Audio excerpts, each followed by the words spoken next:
ఆంధ్రప్రదేశ్లో ప్రతిపక్ష హోదా లేకపోయినప్పటికీ రాష్ట్ర రాజకీయాలను శాసిస్తున్నట్లుగా జగన్మోహన్ రెడ్డి వ్యవహార శైలి కనిపిస్తోంది. ఆయన నిత్యం ప్రత్యక్షంగానో పరోక్షంగానో కూటమి ప్రభుత్వానికి చుక్కలు చూపిస్తున్నారు. ఆయన ఎప్పుడైనా ప్రెస్ మీట్ పెడితే కూటమి నేతల్లో ఒక రకమైన టెన్షన్ ప్రారంభమవుతుంది. జగన్మోహన్ రెడ్డి లేవనెత్తుతున్న అంశాలతో పాటు సంధిస్తున్న ప్రశ్నలకు కూటమిలో అసంఖ్యాకంగా నేతలున్నప్పటికీ ఎవరూ కూడా ధీటైన సమాధానం, ప్రజలను కన్విన్స్ చేసే సమాధానం చెప్పకపోవడం విశేషం. ఈవెన్ చంద్రబాబు నాయుడు, లోకేష్ కూడా జగన్మోహన్ రెడ్డి అడుగుతున్న ప్రశ్నలకు సూటిగా సమాధానం చెప్పకుండా జగన్మోహన్ రెడ్డి వ్యక్తిత్వ హననానికి ప్రయత్నిస్తూ సమస్యను పక్కదో పట్టించే ప్రయత్నం చేస్తున్నారు. తాజాగా ఈరోజు జనవరి 22వ తేదీన జగన్మోహన్ రెడ్డి మరోసారి ప్రెస్ మీట్ పెట్టి ఒక రకంగా చెప్పాలంటే చంద్రబాబు నాయుడు విధానాలని చీల్చి చెండాడాడేమని చెప్పి అనిపిస్తుంది. ఒకవైపు విధానాలను ఆయన తీవ్రంగా తప్పుపడుతూనే మరోవైపు చంద్రబాబు నాయుడు వ్యక్తిత్వాన్ని కూడా మాటంగా విమర్శిస్తున్నారు. దీనికి ఉదాహరణ ఈ రోజున ఆయన చేసిన ఒక వ్యాఖ్య, చంద్రబాబు లాంటి పనికిమాలినోడు ప్రపంచంలో ఎవరూ ఉండడు. చంద్రబాబు లాంటి పనికిమాలినోడు ఈ ప్రపంచంలో ఎవరూ ఉండడు. ఇది ఆయన చేసిన ఒక పెద్ద కామెంట్. ఇంత చేసినప్పుడు ఈ తెలుగుదేశం శ్రేణులందరూ కూడా పూనకం వచ్చినట్లుగా ఊగిపోయి నానా యాగి చేయాలి. కానీ ఎవ్వరూ కూడా ఎటువంటి రియాక్షన్స్ వెంటనే ఇవ్వలేకపోతున్నారు. లేటుగా ఇచ్చినప్పటికీ కూడా అదేదో సాదాసీదాగా ఉంటుంది తప్ప ఈ జగన్ని ఆయన వ్యాఖ్యల్ని తిప్పికొట్టే విధంగా ఉండటం లేదు. ఈరోజు జగన్మోహన్ రెడ్డి ప్రధానంగా చెప్పిన వాటిల్లో ఒక అంశం ఏంటంటే, నీకు దాదాపు 80 సంవత్సరాల వయసు ఉంది చంద్రబాబు నాయుడు. అటువంటి నీవు నాతోనే పోటీ పడలేకపోతున్నావు. మా నాయనతో సరే, అంటే వైఎస్ రాజశేఖర రెడ్డితో సరే, ఆయనతో ఎట్లాగో పోటీ పడలేవు, కనీసం నాతో కూడా పోటీ పడలేకపోతున్నావు అని చెప్పి చంద్రబాబు నాయుడిని సూటిగా ఎద్దేవా చేసే విధంగా ప్రశ్నించారు. ఎందుకు జగన్మోహన్ రెడ్డి ఆయనలో ఒక రకంగా చెప్పాలంటే ఎందుకు ఇంత ధైర్యం వచ్చింది అంటే, ఆంధ్రప్రదేశ్లో ఈ రోజున పరిస్థితి ఎట్లా తయారైందంటే, చంద్రబాబు నాయుడు గెలిచి ఓడిపోతే జగన్మోహన్ రెడ్డి ఓడిపోయి గెలిచినట్లుగా ఉంది.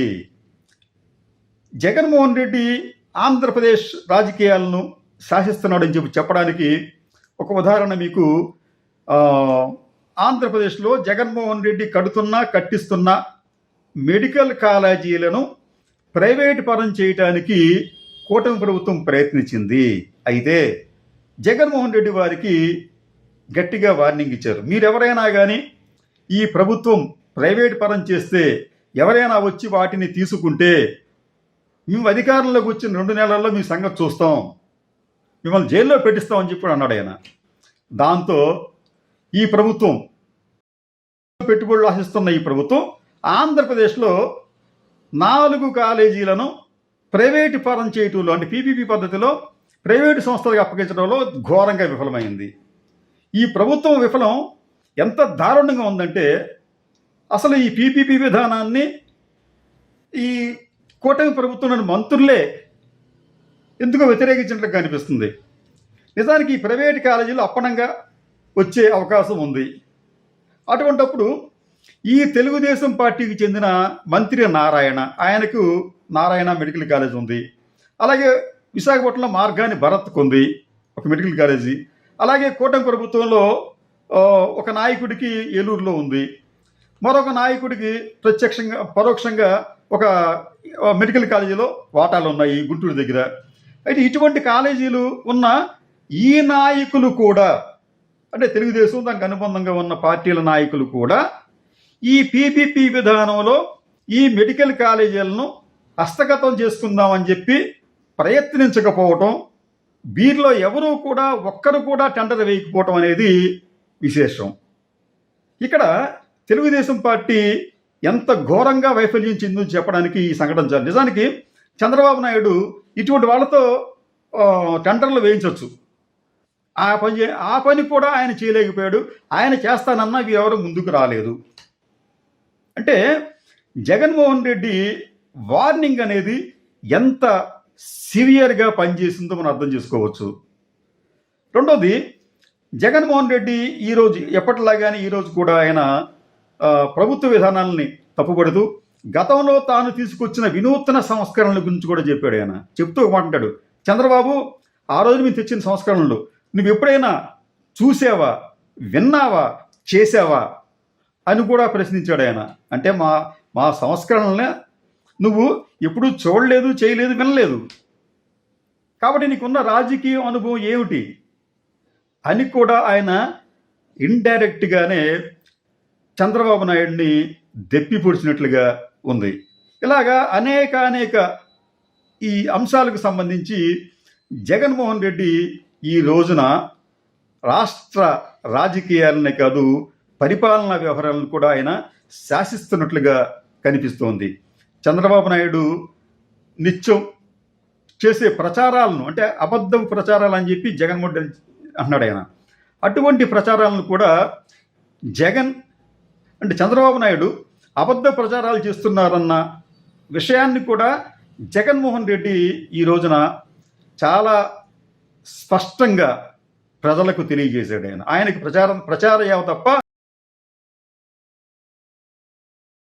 నీతి నిజాయితీ లేదు అని చెబుతూ ఆయన ఏమంటాడంటే, ఈ భూమండలం మీద క్రెడిట్ చోరీ చేయగలిగిన ఒకే ఒక వ్యక్తి చంద్రబాబు నువ్వే. అసలు యావత్ భూమండలం మీద కలిగిన ఒకే ఒక వ్యక్తి నువ్వే చంద్రబాబు అని చెప్పి ఒక బాణం వేశాడు ఆయన. అలాగే ఊసరవెల్లి కూడా చంద్రబాబును చూసి సిగ్గుపడుతుంది, అంతటి దారుణమైన మోసాలు చేస్తున్నావు నువ్వు చంద్రబాబు. ఇవన్నీ కూడా చాలా సివియర్ ఎలిగేషన్స్. అయితే దీనికి తోడు మీకు తెలంగాణ మాజీ ముఖ్యమంత్రి కేసీఆర్ గారు అయితే చంద్రబాబు నాయుడుని ఉద్దేశించి the dirtiest politician in the India, అసలు ఇటువంటి పొలిటీషియన్ని భరిస్తున్నందుకు ఆంధ్ర ప్రజలను మనం అనాలి అని చెప్పి ఒక సందర్భంలో ఆయన మొక్కాలి, ఆంధ్ర ప్రజల గురించి మొక్కాలి అని చెప్పి ఆయన సందర్భం అన్నాడు. ఒకవైపు జగన్మోహన్ రెడ్డి, మరోవైపు ఆయనకు సానుభూతి పరులుగా ఉన్న నాయకులు చేస్తున్న కామెంట్లకు చంద్రబాబు నాయుడు దగ్గర నుంచి కానీ ఇతరుల దగ్గర నుంచి కానీ సరైన సమాధానం రావటం లేదు.